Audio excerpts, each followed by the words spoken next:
But yeah, you know, welcome to the Great Book of Grudges. My name is Nathan. Obviously, this will be a VOD also on the brand new VOD channel because I'm trying to expand and make sure that the channel can basically survive on new mediums and whatever possible, right? But yeah, a big news drop for the Skulltaker, well, pretty much all the Khorne stuff, barring Arbile. We're going to be talking about a lot of stuff. The first thing is obviously the Legendary Lord himself, who looks so damn good.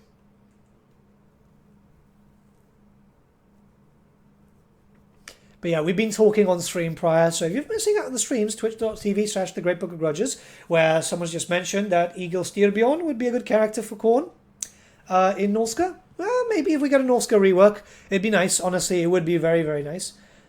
But Golg is already in Norska. Well, we've seen him like 50 turns in. We don't know exactly where he is. Was it 50 turns, or did the turn counter not show? But yeah, I mean, Skulltaker, probably one of the most iconic models ever. It's really weird with the back and so on, right? Because the models sometimes have the spines in black and sometimes it's bone colored. But makes my life easier when I'm trying to paint my Khorne demons. I try to go by Total War standards, so it makes my life a lot easier. But yeah, let's talk about Skulltaker because we know a few things. Obviously now, let's go a little bit in. Hopefully the formatting is fine. Model looks amazing, all of them. They really do. They really do. So the usual stuff. He's good at melee. He is obviously going to be very high with his ward save and spell resistance, and he is also immune to flanking, which is going to be quite good if you're going to be dealing with, like, say, for example, flanking factions.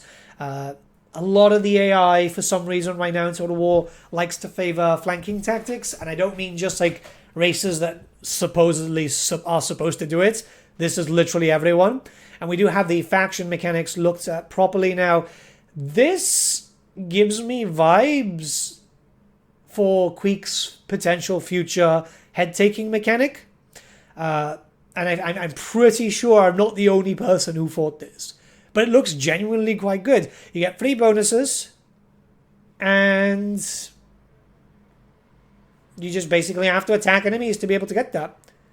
What are your thoughts with Skulltaker mechanics, character, and potential replayability? I mean, I can't really talk about replayability in a sense because, I mean, I've got like, 5,000-6,000 hours in Warhammer 3. I play every single character. The only character I've never really seen a reason to replay is the Changeling. But so far, it's pretty damn good. I mean, look at this, right? So many bonuses are coming into effect here, and you're going to be able to keep moving with Skulltaker a lot more. I kind of like this idea. I think it's a very interesting take on his cloak, right? The fact that they did a mechanic centered around his physical cloak to provide bonuses for his faction. I think that's really, really cool. I want to see what this travel to enemy thing is, though. I imagine it's going to be kind of like Oxyotl. Because it just kind of makes sense, right? But overall, I like this. This is what? 1, 2, 3, 4, 5, 6, 7, 8, 9, 10. 10 skulls. Yeah, the Lustria Ball is officially back. Everyone's very close to each other.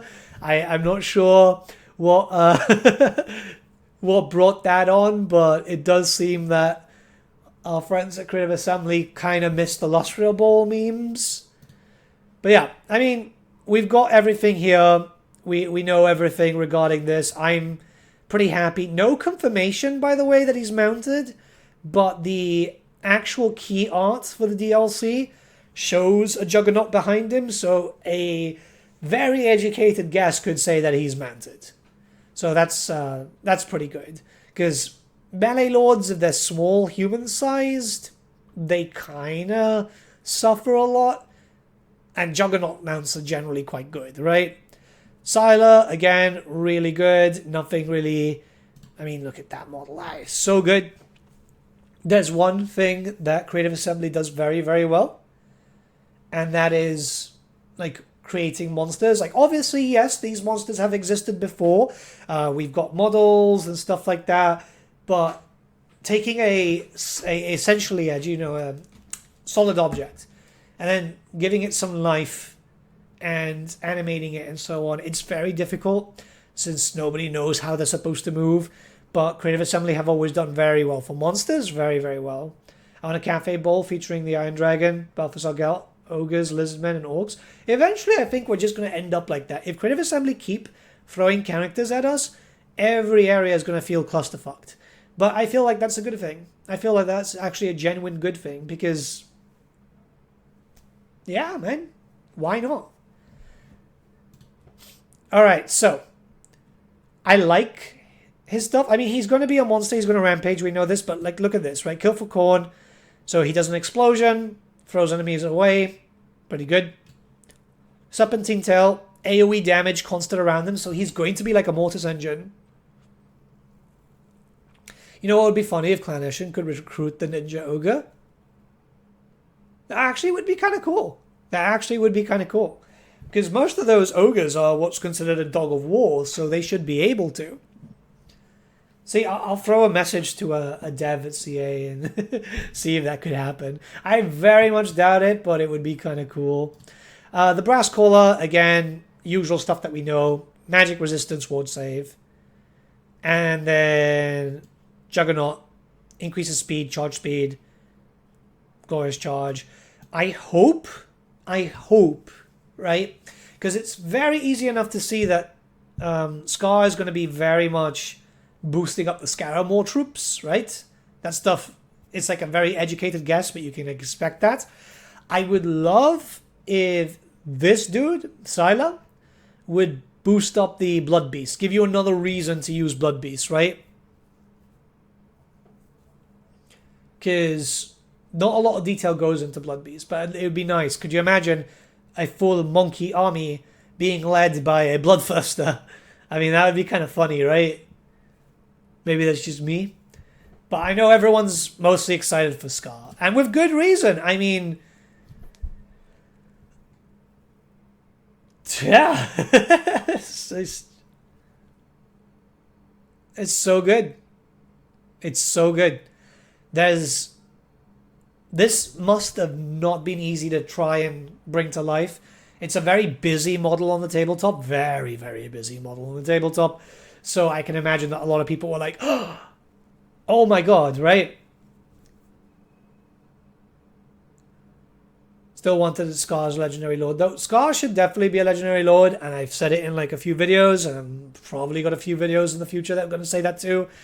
Who knows what happened there? Maybe just Games Workshop saying no, or Creative Assembly didn't have enough time.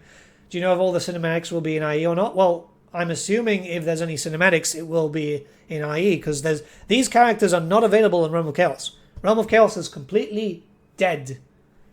Dead. And long may it stay dead. Is there lore around him? Yes, he's the leader of the Skarr. He can't die. Every time, well, he can die. He'll die, and then he'll come back. Any character that gets introduced, there's always lore. There's no lore. Because, no. This is a lore-based game. But yeah, he's pretty cool. And we know his mechanics now. So he heals more as he does more damage. When his health drops low, he'll get a shit ton of health back. He's going to be there to do... He's boosting up, like, troops. Nearby troops. So that's kind of cool. Except for Celestra when she was released. No, Celestra had an ebook released with her. There's an actual ebook. If you go into your Total War Access, you have her backstory. You have a backstory on her. And it's actually pretty good. It's well written. It's very well written, actually. But let's talk about this. I mean, he's going to buff up troops. That's going to be there. Reduces leadership and increases fatigue. That's pretty good. And he's very good at anti-infantry. I can't wait to see him in action. I'm really curious to see how this boy is going to do, right? Because he's a character that I've always really admired. He's one of my favorites. He was always so popular. During the end times, you'd be surprised how many people... Let me drink some water. how many people did like themed armies around the Skarr Wall, especially using extra bits to like convert up Chaos Warriors and so on.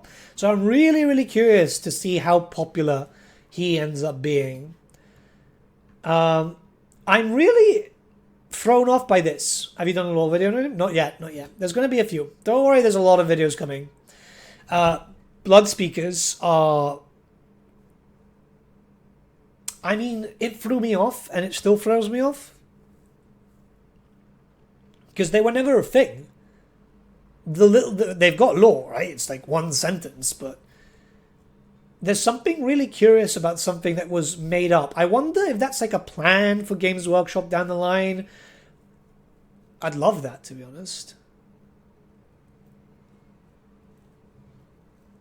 Because we don't have monogod factions right now for the tabletop. For well, you can take monogod armies, but you know, like a proper arcane journal. Wrathmongers look so damn sick. The models and the game style they did for Khorne is worth $20 for me on its own. I can finally play Khorne my way. See, it's nice to see the Chaos factions and the Chaos fans get their stuff. I'm hoping that next DLC, you know, knock on wood. I'm not going to knock because it's very loud. Sunesh, please. I was hoping to see more demon engines. Thing is, there's no more demon engines. There's no more demon engines. So this is what is missing, essentially. This is what's missing. But, you know, they're a buffer character, and they can be mounted. It's confirmed they can be mounted. We just don't know what they can mount, which I find very, very strange. Educated guess would say, as a buffer, it's likely going to have a war shrine and a horse.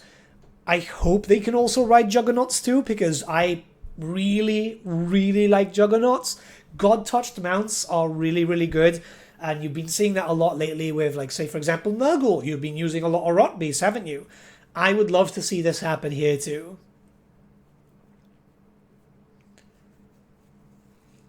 Let me see. So far, it looks like more in depth than Todd.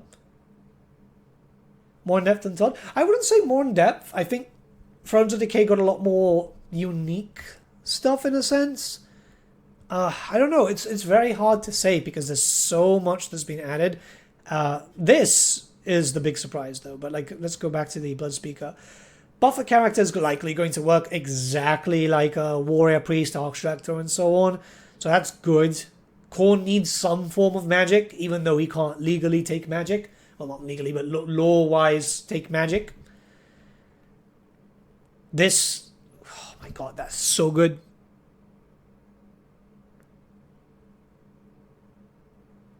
That's so good. There's something about...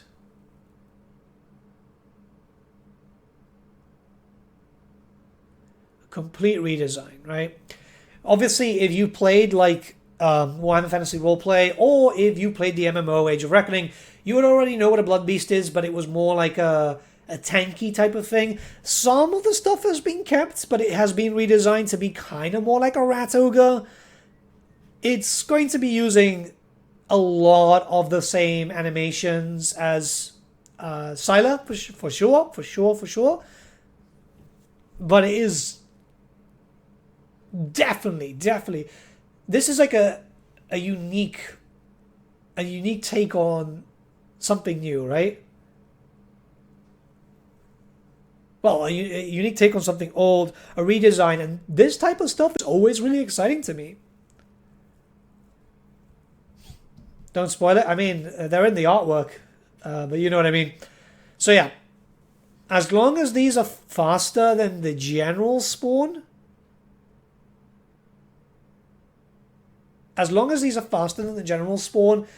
if they can have like the same speed as the Rat Ogres, they'll be viable to use. Now, in a perfect world, all these spawns, especially now that we're going to get the unique spawn like this, right? If we do end up getting like the other ones, like the fireworm and so on, I'd love to see them used by Morga, because it would be nice to just have like a full spawn faction. I think something like that would be really, really cool. But nah, this is definitely super, super cool. Kind of look like the choreographs from AOS. Not quite, but look related. A little bit, yeah, you got a good point. I've actually painted 3 of them recently because I'm using them as scale spawn of Khorne. Khorne will have so much depth after this DLC, and as a Khorne fan, boy, I'm overjoyed. I should get this type of happiness with Sinesh. I hope so, I hope so. Like, when it came, I wasn't too excited after, like, you know, Shadows of Change, but Thrones of Decay really made me more excited about this type of stuff. And I think that it's a very good showcase to see this level of talent, you know? Slaughterbrute, I mean, there's nothing really to talk about here. It's essentially just the melee version of the Mutilated Vortex Beast, but it's supposed to do a lot of damage. It's got terror, scaly skin, and it's unbreakable. This is actually really interesting, and I did mention it in the video. Unbreakable in the presence of an alive lord. So, if this is actually gameplay mechanics, you could essentially have, like, low-tier Bloodletter hiding in the forest, and then 19 Slaughterbrutes completely unbreakable, smashing into the enemy lines. I think Okoi is going to be very happy. There's so much to play around with. Khorngors, probably one of the most things I've been hyped about. And I know some people are going to be like, oh my god, well, it's just a reskinned gore. And yes, you do have a point. It is a reskinned gore. It's got... it's probably going to use the same animations as a Besticle because we know it uses a great weapon. But, dude, look at that design. It's like the old miniatures. Look at it.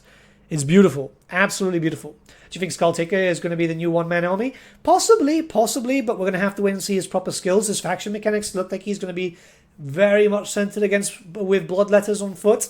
It'd be nice if he had, like, reductions to anything with a Bloodletter, right? So, Skull Cannons and Blood Crushers too. Chainmail goes hard? Yeah, definitely. So, what impressed me a lot about this is, keep in mind that the God-touched gores, the models that we had were late 80s, early 90s, so they're very hard to make them look good. So you have to use those as a reference point, and then modernize it to this level. Like, I'm happy. I think everyone should be happy. If you like God-touched gores, it's no mention of them being used by the Beastmen, but an educated guess would say yes. It's not too bad. There's a lot that could be done. There's a lot. My only disappointment is that we don't have variants. Unit variants are so important, and I feel like if we had access to these guys with additional hand weapons, it would be a lot better. It would be a lot better. The mark of Khorne on the brow looks very impractical. I like it. Yeah, it's like sunglasses. It's a visor, right? Khorngors had canine heads. Yeah, but that stuff is no longer a thing anymore. But the armor and stuff, it's that. You didn't actually have them bathed in red. They were more bathed in rust. Was really hoping for CA to add Skarbrand, his own unique mechanic. It seems that won't be the case, judging from the screenshot. I mean, they don't need their own unique mechanic. Skarbrand, like, come on, Skarbrand is really, really decent as his own thing. In the future, it would be nice, but I think that right now they're focusing very heavily on reworking factions overall. We're going to get to that in just a second. Headband is something that Lady Gaga would wear. Probably. But I think it's a good design. Let's talk about the wrathmongers now. Okay, so look at these. I don't like the blue. I know that people use the blue a lot, but I don't like the blue. That's just me being me, though. I would have gone with kind of like either white cloth and red marking or red cloth and white marking. But that's just me, right? Wrathmongers, so good, dude. So, a big reason why we should be excited about these types of things is because these are end times units. This is a actual different IP. End times and Warhammer Fantasy are different IPs. So, we've now got access to another IP, which is super cool. These are really good models, so much so that I think they're still fairly popular in AOS too, because they aged incredibly well. They look tremendously cool. And it's a demonkin. So these guys are halfway between man and demon. They're like so close, but yet so far away to becoming like a bloodletter or whatever, which is why you might see a little bit of mutations and stuff. Beardman, thank you so much for the subscription. On a 13-month streak, wow. Thank you, dude, thank you. Yellow would work with the red? Yeah, yellow could work with the red too. But they're very, very cool, and we know now that they've got paired wrath flails. So I said this in the video. If you're wondering on how they're going to fight, it's basically get yourself the Doomseekers. Get yourself the Doomseekers from the dwarfs. Give them armor, because these guys should be pretty well equipped. Give them a good ward save. Well, you know, physical resistance and so on. They should have something. If they don't, it'll be very disappointing. And then just smash into enemy lines. That's what they do.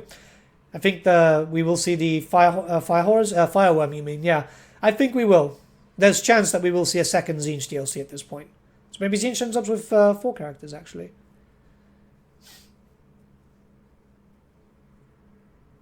It's going to be good. It's going to be very, very good.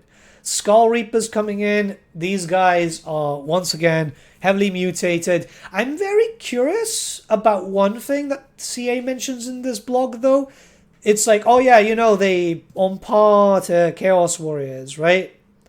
Similar to Chaos Warriors of Khorne. It's like, nah, they should be more similar to... They should be more similar to, like, Chosen. I would honestly put them above Chosen, because they had really good rules in the tabletop, right? It was weapon skill 6, 4 attacks each. Actually, 5 attacks each, because you'd have to give them Mark of Khorne, too. Yeah. The guy in the middle straight up from the AOS model. I mean, you know these models came out for Fantasy, right? During the end times? It's the same model. It's the same model. Don't get the new units? No, the Warriors of Chaos will get them in the future. Valkyria gets them already, right? So it's already confirmed. Valkyria gets them because she's a Khorne character. Archaon will get them later down the line. I had a sneaky suspicion. My big theory, big brain, I don't have a tinfoil hat. Look, we'll use a Herdstone, right? You see the Beastman Herdstone from AOS? One of my favorite scenery pieces, by the way. I've got 4 of them. So yeah, right? My theory, right? My theory is that we are not seeing Archaon have, like, the Skullreapers and the Wrathmongers and stuff, until an End Times DLC.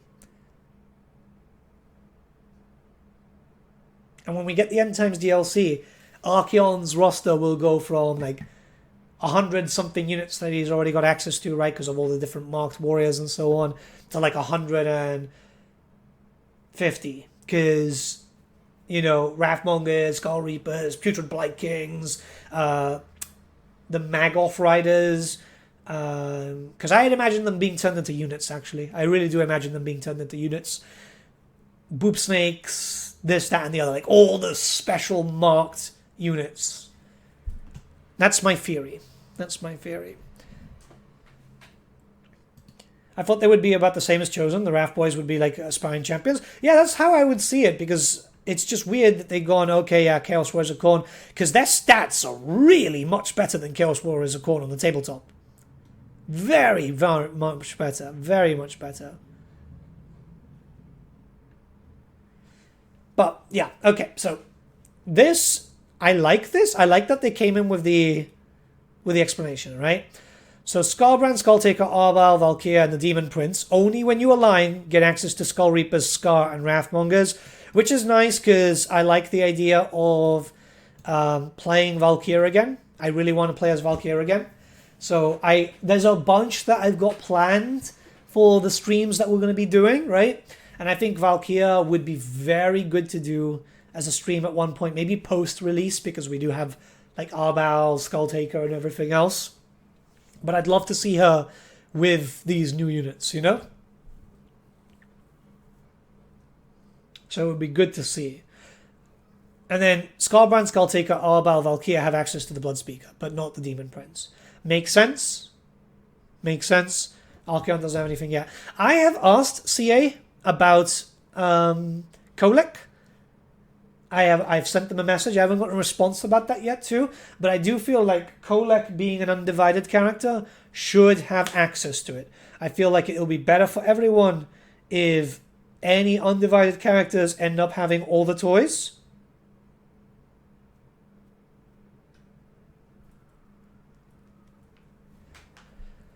I think Khorne is getting too much stuff because as hate magic faction and lack access to wins. As a result, they need different stuff to replace that hole. I don't know. I think everyone's getting more or less the same amount of units. The only thing is, like, if you look at it, say, for example, Thrones Decay, Thrones gave a lot to Nurgle. Just Shadows of Change was shit. I think it'd be cool if Warriors of Chaos could upgrade their Spanish champions into Exalted Heroes. I wouldn't say that, but I would like to see, you know, above the Chosen, you would be able to then turn them into wrathmongers or Skullreapers, because I think that that's something that could be very thematic and it would work out a lot better for everyone. Because I like the idea of building up, right? So, I mean, we're going to have to wait and see, obviously. But, I mean, actually, the Rot Knights were able to do that, right? You get... Yeah. You get the Chaos Knights of Nurgle, and you can turn them into Rot Knights. So it could be possible that we could see that.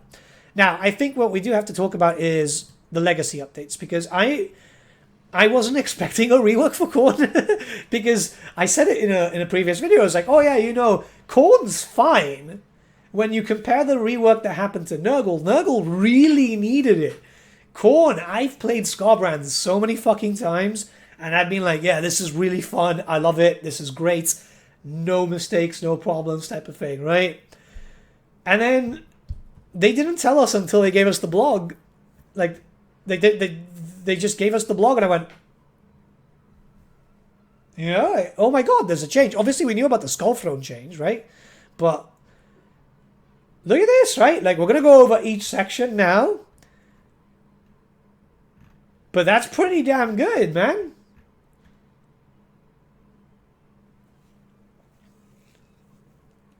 I do like the theory that they'll pull the plug on the end times units for Archeon once. Yeah. Like, it starts making sense, doesn't it? It really makes sense. So, yeah, let's talk about the updates, right? Skull Throne has been changed up, so now we have more reason to use skulls. Can we open this? Yeah, we can. Can I zoom in? No. Okay. It's not great, is it? Let me see. Either way, okay. We actually have reason to use a push, right? Skulls is something that you would be picking up so often. It's nice to start seeing shit actually get done and use it as a resource, rather than every now and then you would use it on an unholy manifestation and you'd forget about it too, wouldn't you? I went through a whole campaign. Well, it doesn't matter because it's not really giving us detail. But I went through a whole campaign with Skarbrand once. This was during the early access of Immortal Empires. And I did not use the manifestations once. So, like, I kept piling on skulls. No, I mean the skull throw. The skull throw mechanic up there. So now we've got this proper. Manifestations have been changed. Upgraded quite heavily, so let's zoom in a little bit. I like the fact that you can upgrade them now, so base rewards, fight, then it's fight and get extra movement. This, if you can upgrade it from the very beginning, and it gives me a reason that you can, because that's the manifestations, isn't it? No, that's the Skull Throne, right? 1, 2, 3, 4, 5, 6, 7. Yeah, that's...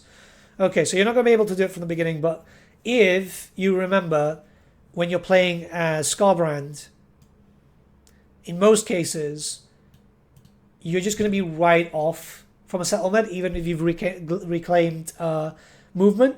So the idea here is you're going to be able to get a little bit more. This, occupying it and turning into a tier 2 settlement, is going to be wonderful. This is going to be really, really good. Khorne ascended? Yeah, no, I know, but like there needs to be a push. There needs to be a push to be able to ascend it. I don't know, man. It is definitely better. It's definitely better. It's definitely better. There needs to be a mechanic to push ascendancy, though. maybe in the future, if Creative Assembly add in the Realms of Chaos, there could be a way to doing it. Slaanesh better get as much love as his brothers. I really hope so. Really, there's only a few things that I want for Slaanesh. I'd love, you know, the Boob Snakes for Mortal Riders and Immortal. So Pleasure Seekers and Pleasure Riders. Get it? Pleasure Riders. I'd like to get the Dreadmaw, because it's technically a Chaos creature too. And then anything else, well, I mean, obviously the Slangors and something else, but I think that's fine. This is definitely better.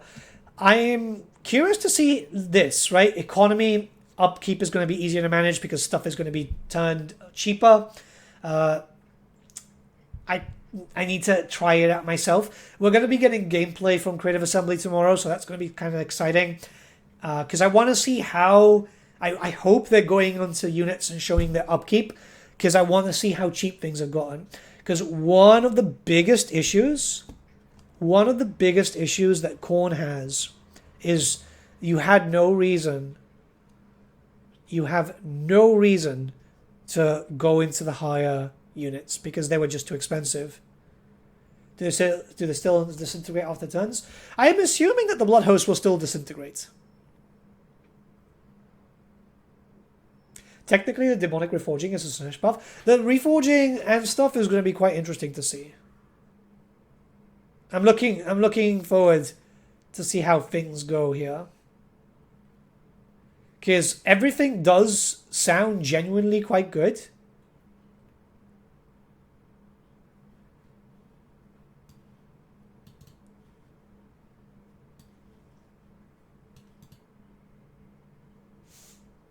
Everything does sound so it's like really quite good. Buildings also have been changed.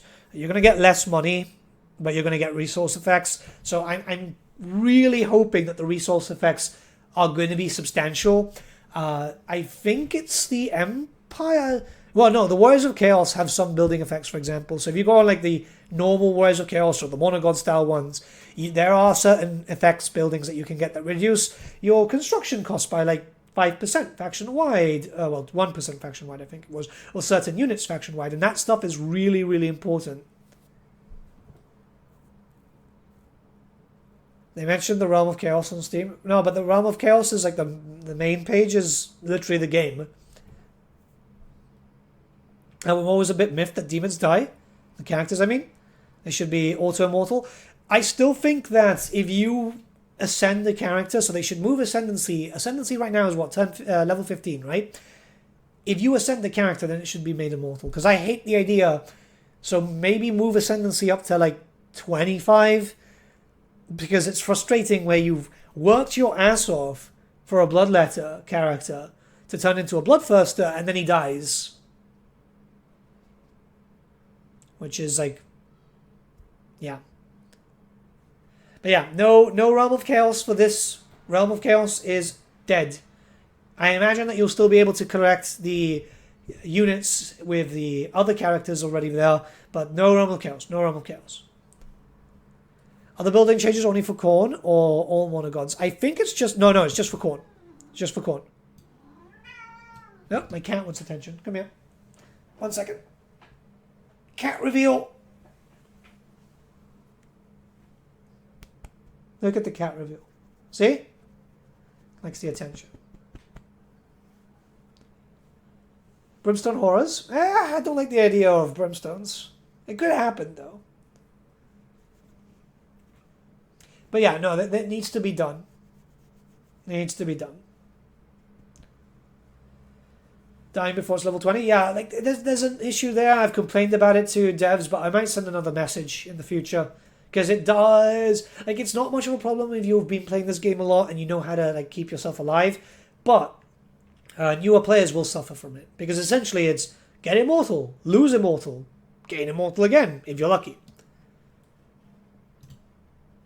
Demonic Reforging is going to affect everyone. And I think that this is going to be very good. Slaanesh is definitely going to take the bonus from it because you're going to be getting a lot more Slaanesh corruption going around all the places. I mean, you're still stuck in Orph one for the time being, but yeah. See, he likes the attention. I like the idea of Daemonic reforging. It's essentially just the Dead Rise again with a different name, but I'm kind of happy. You know, at the end of the day, these factions did suffer heavily for it. There's a big reason why you kept wanting mortals. They even mention it here. So it's nice to see they are looking directly at stuff going, okay, how can we improve this? End of the day, stuff like this, small as it may be, is a very good quality of life update. So we have to keep seeing this going forward. My cat wants attention at the worst time. Always when I'm streaming. Have you guys noticed?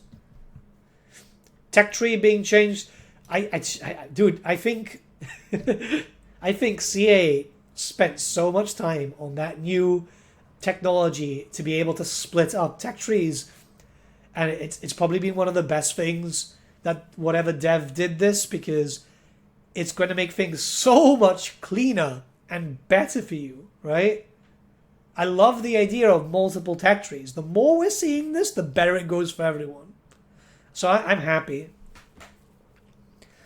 I like them using mechanics in a good way. I hate it when they use a mechanic that obviously fits better in a different faction in the DLC. Yeah, I mean, this stuff is awesome.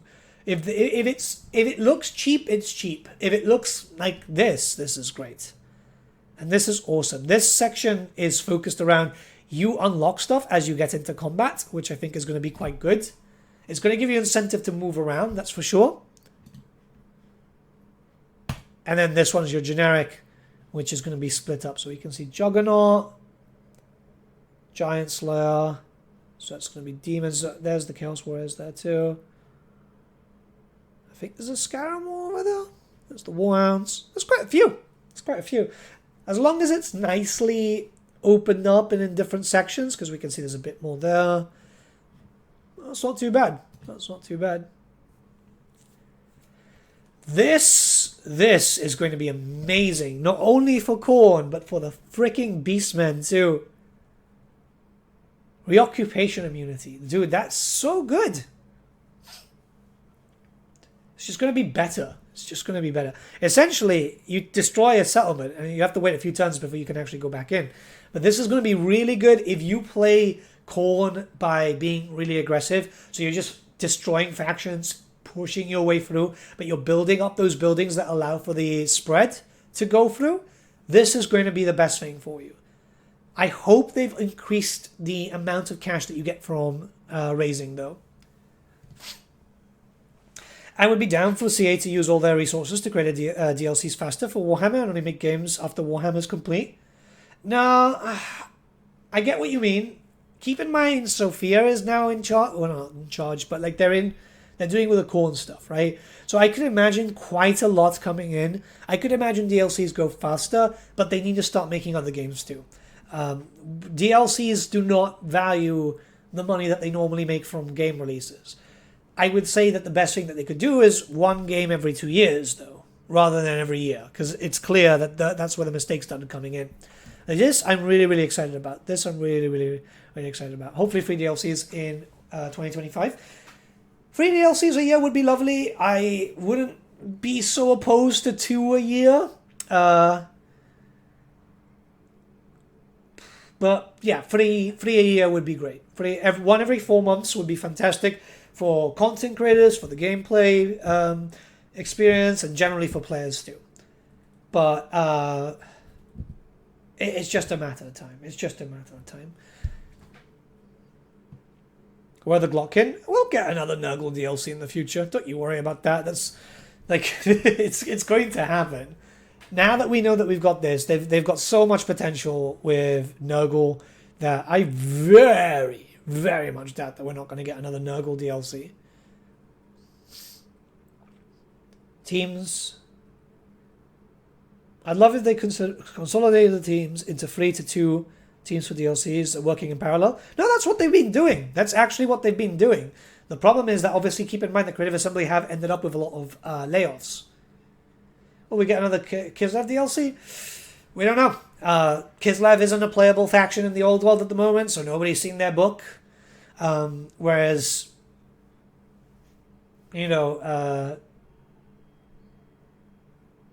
Nurgle had stuff for the end times, essentially, right? And now we've got the end times IP. I'd love to see this expand. But only time will tell. Only time will tell. I think there's a lot more coming to it. It's just, we have to see how long this game lasts. And I think that it's got a very healthy amount of living, depending on how much this DLC sells. But there is potential considering all of this. There is so much that can be done, but it's just a matter of, are we going to have enough time? And yeah. Kind of buffed on one side. I think the game has 2 years left. On the other hand, I can't believe they make so much DLC in the future. I think the game has like 4 or 5 years left. If CA are smart about it, they'll keep supporting this game, even after like a potential 40k. If CA are very smart about this, they could keep printing money.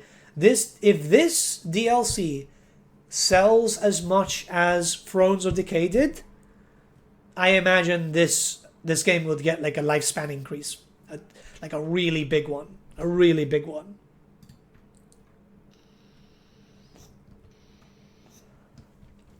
I can't wait to see what happens with this. What are you guys most excited about, to be honest? Like, because like the rework, the units, any unit in particular, there's so much, man. There's so much. I can't wait to get my hands on Skarr. He should be a lord, though. He really should. I still want to see a big COC-style DLC for the Vampire Counts. Yeah, I mean, I want to see that too. I'd love to see that even for the Empire still, because the Empire is still missing a lot of shit. I'd love to see like a Churches DLC, right? So like right now we've got the Gunnery School. I'd love to see like the Churches and the Knightly Orders.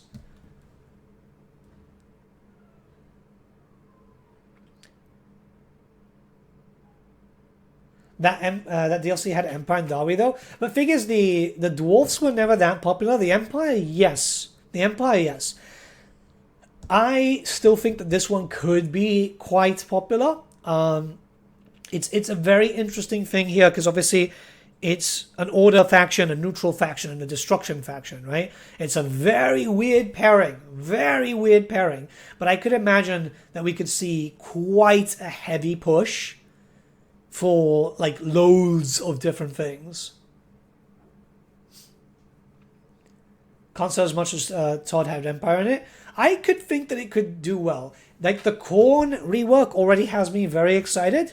And I think a lot of people will finally go, okay, now I've got a reason to play Skarbrand. Because Skarbrand did have some issues here and there. And obviously, well, you've got 2 other characters to play around with. Ogres, if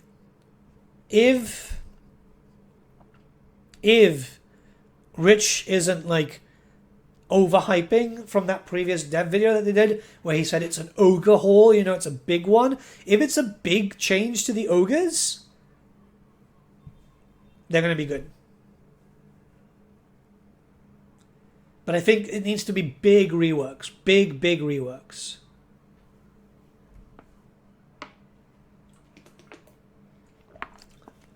I mean, this sounds substantial for Khorne, and I would go in an argument and say that they don't really need that much. This is tomorrow, by the way. So hopefully I'll have a breakdown for it if Creative Assembly give us the thingy. One day I'll beat them in subscriber numbers. One day. But yeah, no. I mean, this is pretty good. Order faction? Well, Empire, yeah, so alignment in Warhammer is Order, Destruction, Chaos, Undeath, and Neutral. Far as the old world in 2-3 years, there is potential. No, that's not... You know how slow Games Workshop is, Samoritz? Like, you're not gonna... In 2-3 years, we're not gonna see that for old world. Like, Games Workshop have taken 4-5 years to redo Emperor's Children. That's one faction? Yeah. It takes a while. It takes a long time. They are very, very slow when it comes to creation. Do wish they'd put the big stabber on. Yeah, it's a bit weird that the roster feels very out of place for the Greenskins. There must be a good reason, but I think that more can come in the future. I think it's just like, you know, tacking it on type of thing, right? But yeah, I don't know. This makes me happy. This makes me happy because there's a few things. This makes me very happy for Slaanesh because Slaanesh, the tech tree is kind of shit too. So I'd love to see it kind of overhauled a little bit.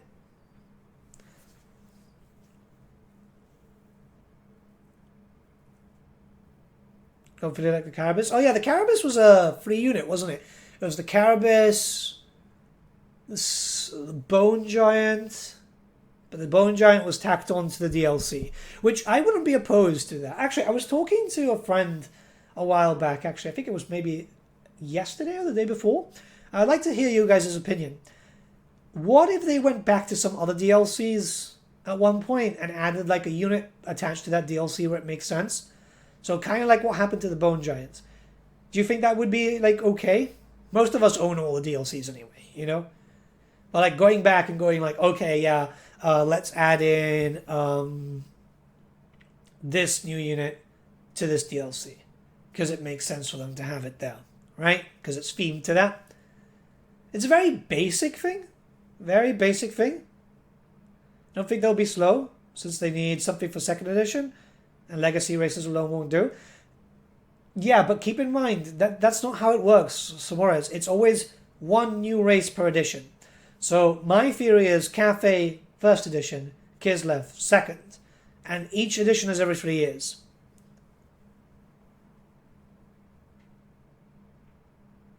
Make them a little bit different. I mean, greenskins feel okay. I hope there's some reworks for characters. In an ideal world, after Slaanesh DLC, we'll have a new round of DLCs, one for each Warhammer 3 race. It would be sick if they slightly change the DLC format to be Warhammer 1 versus 2 and Warhammer 2 versus Warhammer 3. See, I would like that, actually. I would like that. We've technically got that. I'm counting Ogres as a Game 2 race, essentially. But it's a matter of time. It's a matter of time. Benefit doesn't justify the cost. It kind of does. It incentivizes people to go buy some stuff. There's some DLCs, like for example, Shadows of Change sold poorly and still has been selling poorly. Going back and going, hey, boom, there's another unit there. Might incentivize people to go, okay, I'll buy it. Lionheart, thank you so much for the raid. How you doing, bud? Let me give him a shout out. Give me a second. You guys all know Lionheart. He is one of the OGs of Total War. How do I do this again? I'm kind of getting used to this. Elgor, thank you so much for the Prime subscription. That's very kind. You should check him out. He does loads of cool stuff. Lovely dude overall. And yeah, doing good, thanks. How about you? I'm doing good. I'm doing good. Now that I'm finally a little bit more recovered, I don't have to wear the splint anymore. So I'm actually able to move around and actually move my hand and like, you know, I don't know, swimming. But yeah, we're talking about just little things here and there, and just in general how cool the unit designs are. I think there's a lot that still could be done. I'm still a bit kind of disappointed that these guys don't seem to have 2 variants.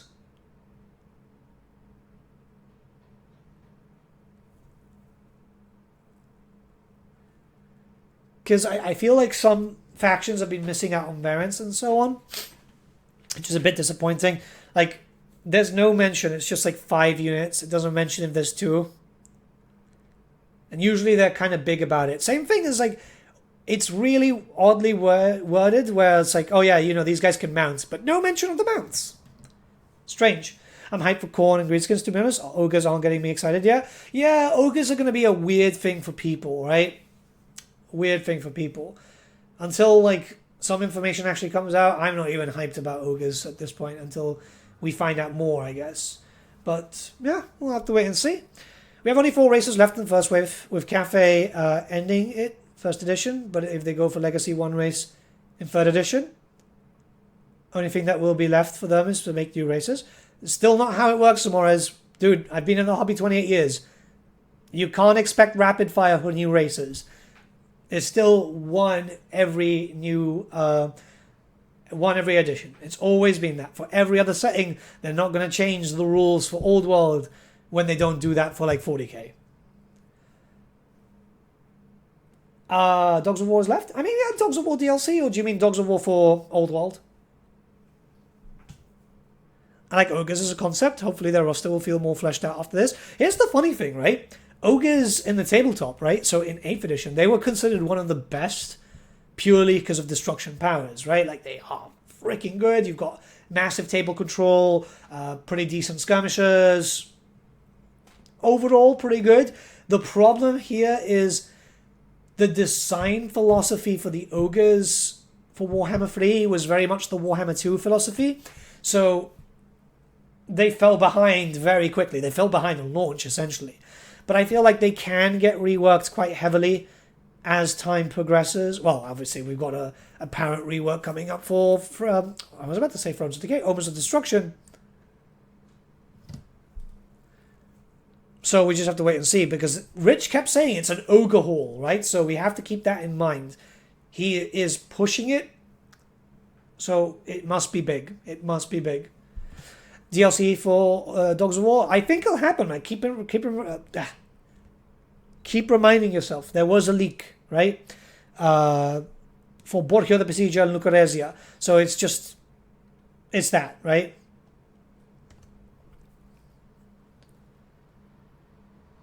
Third edition, AOS got a new set of orcs, but no new races per se. Yeah, no, that's just adding into the Gloomspite Gits because they got rid of the other stuff, but it's not a new race. The new race for third edition is going to be Chaos Dwarfs. Chaos Dwarfs for sure. For third edition, fourth edition Age of Sigmar. It's going to be for sure. It's going to be for sure. Oh no, the Cruel Boys. Cruel Boys is technically a new race because you can run them by yourself. Age of Sigmar has a very weird distinction. Very weird distinction. And also the Lumineth were the new race for third edition. Lumineth were the third edition race. I wish they actually do a proper split of Dogs of War into full-fledged Talia, Stalia, and Border Princes, with Border Princes bringing new Dogs of War. I think that could happen, but it manages to go there. It's a matter of time. Norsca needs some love too. Norsca needs a DLC. I don't know what they're going to be able to do, so I don't know if you guys have played the Norsca mod, right? The Tribes of the North mod. They're not going to be able to top that. They're not going to be able to top that. So I wonder what's going to happen there.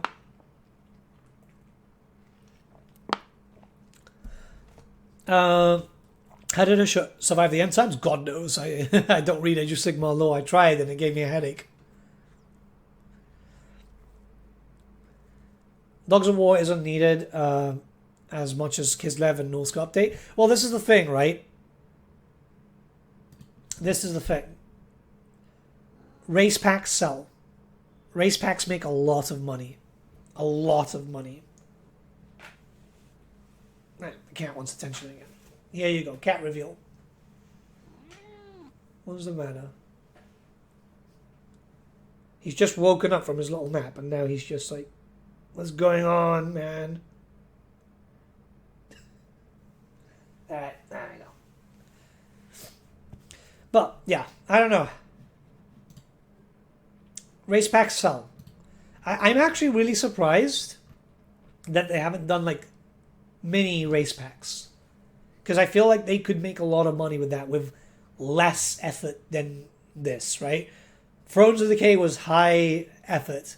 Thankfully, it was high reward. And I think it needs to even out.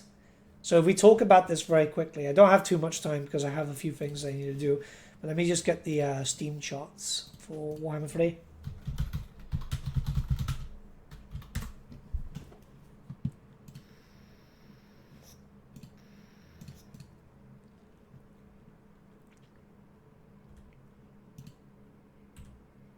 There we go.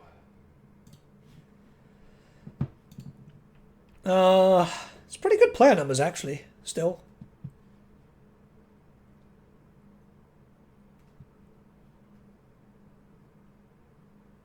So next DLC will be quick. I think that we're going to be seeing more of Sophia from now on.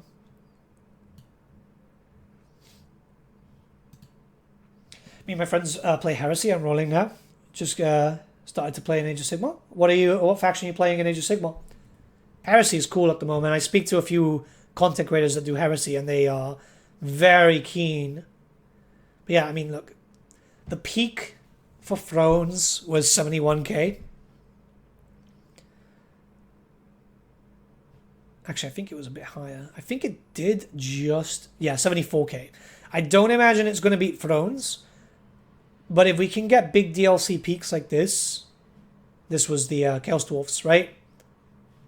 Blades of Khorne, nice. I use Blood Warriors as my Chosen of Khorne in Old World, actually. If we can get peaks like that, the game survives a lot more. A lot more. But it's a matter of time. So far, it's going lower now, but that makes sense because obviously right now people aren't playing because they're playing less. They're still playing, but they're playing less. Actually, still pretty damn good peaks, though. Holy shit. So I could see this game lasting a lot longer. If the rumor was the end was supposed to be 2025, I could see this game lasting until 2028. There's a lot that can be done. There's a lot that can be done. But I think it's just a matter of time with everything. Like, it's not done yet. It's not done yet. If that race pack sells, they might decide to go for the rest in the future. That's the difference, though. It's much cheaper for them to do a Dogs of War race than it would to be Ind or Koresh or Nippon. You have to be realistic about this, Samurais. That stuff requires a lot more work because there's no artwork that exists for them. And not from my experience with CA, but I know devs who have worked with Games Workshop and still work with Games Workshop through other development companies. It's very difficult. And they are very difficult as a company to work alongside. Which I admire. Games Workshop is incredibly anal. Like, very much so. But it makes things very difficult when it comes to production of goods. I still think that it should be done like that because obviously at the end of the day, you know, these things can become quite problematic. But yeah. It's one of those things. I'm still super excited about this, man. I'm super excited about this. And I think this game has a lot of time left for them. I just hope... Let me just open this up again. There we go.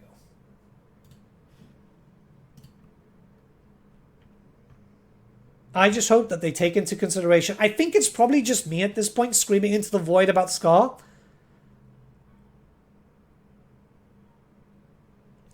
What's your opinion about DLC for DLC these days? What do you mean? Like another DLC for the Chaos Dwarfs and stuff?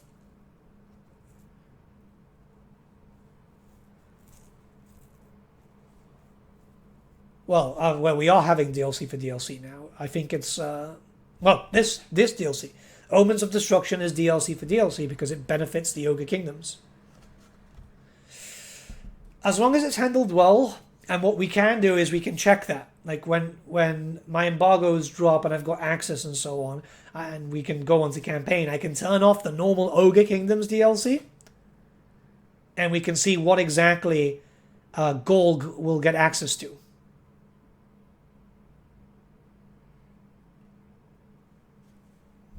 Because I think that's quite important. But we've been getting DLC for DLC for a while now, because obviously in Warhammer 2 we ended up getting Beastman DLC, Wood Elf DLC. If it's done well, that's fine. I think there's a lot of potential. There's a lot of stuff. Like I've got a notepad thing, right? And I've got a list of all the missing stuff. There's still a lot of missing stuff for Total War. A lot of missing stuff. Stuff that appeared in editions and stuff like that. There's also the fact that these guys exist, right? I know a lot of people aren't really like, oh, you know, Bloodspeaker, this is big. Dude, you know what exists of lore of these guys? Half a fucking sentence. Half a sentence created this.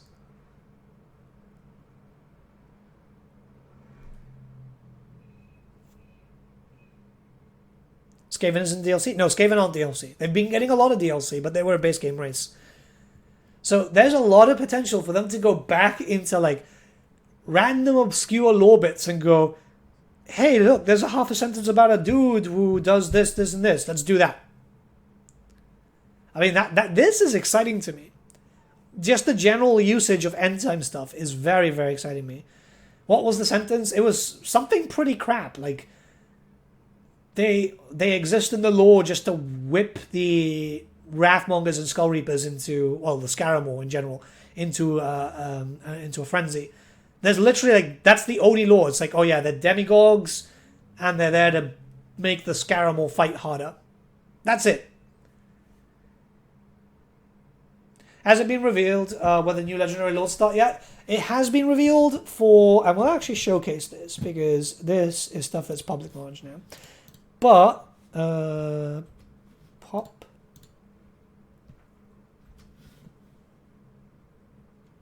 First up, we have the faction and lord effects for Skulltaker. This was posted on their official Twitter. Pretty damn good, actually, I'd say. It's not the best quality because Twitter compresses stuff. But, yeah.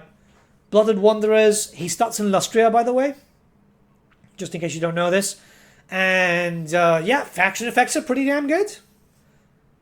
So, more demons are reforged for all armies, for bloodletters. His starting army is pretty damn tasty. 1 Exalted, 3 Standard, Bloodletters, 1 Bloodcrusher unit, a Slaughterbrute, and that's the Shrine, right? Yeah, I think that's the Shrine. I mean, that's a pretty damn good fucking starting army.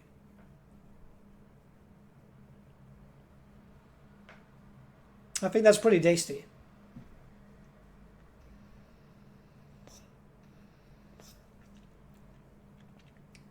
And then this is cool for me. Upkeep minus 15% for Bloodletters of Khorne, Exalted Bloodletters of Khorne for all armies. Like, that is really tasty. We know, by the way, we know that the cost of certain units has been reduced. It's in the blog, right? So, this is going to be quite interesting. This is going to be quite interesting. I'm very curious to see how this is going to go. Didn't they say no more tier 5 units and starting armies? Yeah, but DLC, they want to kind of push it. Like, you'll have access to a Slaughterbrute from the very beginning, because it's going to be like, oh yeah, easy money, because people are going to be like, oh, I get to play with it from turn 1. It sells, right? You get that benefit also with, like, say, for example, Tamacon. Tamacon's a bit different, but you get a legendary hero from the very beginning, right? Which buffs up all your cavalry and so on. So, yeah. That's a blood beast? Is it a blood beast? Huh. Yeah, you see? It's too small. Yeah, it's a blood beast. Never mind. Okay, I was wrong though. Okay, that's fine though. I mean, still, it's still pretty damn good. You've got a pretty... Yeah, it's not a Slaughterbrute. It's a blood beast. But still, it's a pretty good army. It's a pretty good army. If they're fast.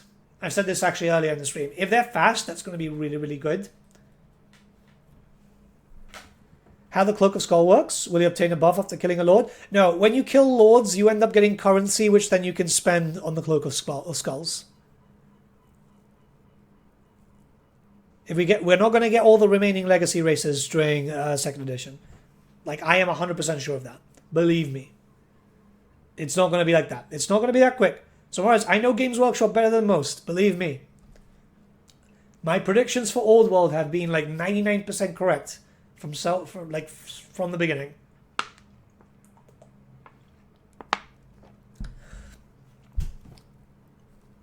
Can he kill them all lords? It'd be kind of cool if he could, right? Could the Blood Beast be Skinwolf fast? I don't think Skinwolves, but I do think it should be as fast as Rat Ogres, because Rat Ogres are faster than Spawn. Yeah, I don't see them being as fast as Skinwolves, though. That would be a bit too much, right? Are gorillas generally fast?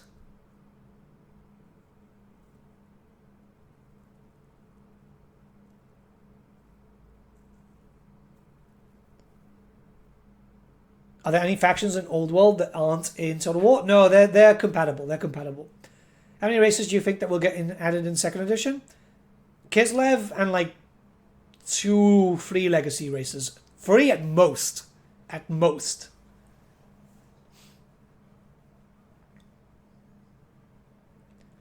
Yeah. No, his embargo isn't the first to drop. The first embargo is battles and then it's Arbal. But I imagine that we'll see some like marketing from CA prior to that. I'm kind of curious to see that. I hope they kind of fiddled around with Skarr ones, though. Return to Monkey plus speed for affected units. It would be cool. It would be cool. I'd like to see them fast. Because Chaos Spawn themselves are generally decent fast. But they're supposed to be like the shock, right?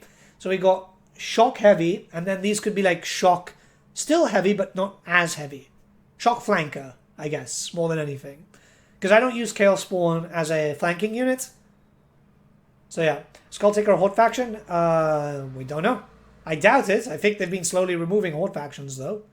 Well, they have been removing Horde factions. Even the Chaos Warriors are not a Horde faction.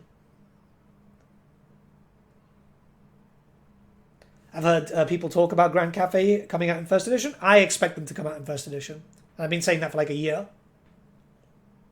Because it makes sense. Story-wise, Cafe needs to start off the Great War. Well, not Cafe starting it, but like it starts at Cafe.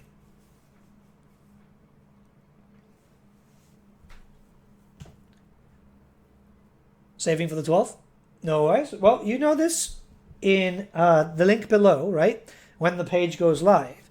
Instant Gaming, who are a company I work with quite heavily, also do end up doing these special deals, even for launch. So keep an eye out for the 12th there. Also, just full disclosure, there is, like, I get a kickback from that, but no extra cost to you. And there's a free giveaway down there too. So take advantage of that. Right, ogres have around 60 speed, if memory serves. I think the mutant rat ogre has 70. 60 would be pretty good for monkeys. Gorillas, yeah, I think so. I think so.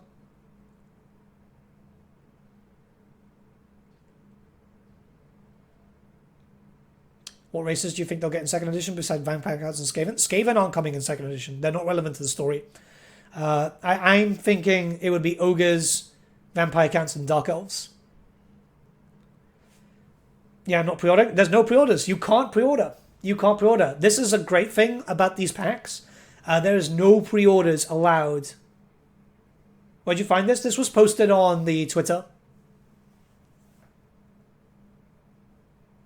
This was posted on the Twitter.